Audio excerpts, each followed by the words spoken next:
Yes, thank you, Mr. Speaker. I had given a very specific example where you have a foreign diplomat that goes to serve abroad, has a child, and that child makes the determination after a number of years to stay in a particular country, and starts a family. They are still passionate about the country of Canada. They still travel to Canada. They've demonstrated that they do have an interest. They meet the 1,095 days.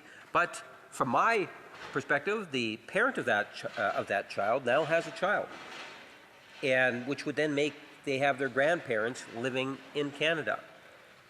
Is the member prepared to say that he does not support foreign affairs and people in the Canadian Forces being able to pass that citizenship down to their grandchildren?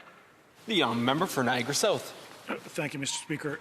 Look, one of the interesting, the way the honourable member puts the narrative as though it is somehow Canada is discriminating against Canadians. Look, every nation puts limits on the number of people and the number of generations that people can apply for citizenship. It is not unreasonable to put a limit on a generational, like chain migration. Immigration is not an option that any country supports. This legislation provides a pathway in perpetuity for multi-generations, for people who may never have set foot in this country, except their parents or their grandparents may have spent 5 years here. And I just can't support that. There has to be limits. Not everyone can just become a Canadian because they want to. Thank you, Mr. Speaker. You rhyme off my riding name with so much enthusiasm. Now,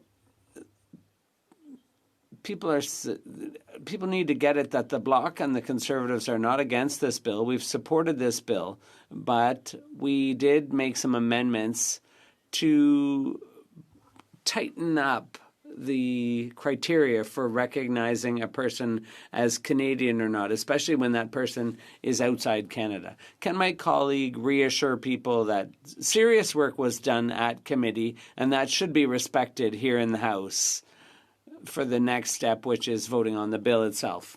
The honourable member for Niagara South. Speaker, yes, indeed.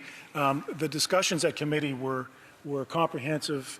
We spent a lot of time debating various issues with this legislation. I'm very happy that our colleagues with the Bloc and the Conservatives collaborated to understand some of the issues that were affecting this bill, which had gone through several iterations in a previous parliament.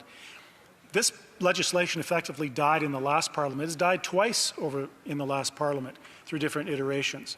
This version, with the amendments put forward today by the Conservatives, supported by the Bloc, and many of the Bloc presented, supported by us, is a good piece of legislation now, and I would encourage the government to support it.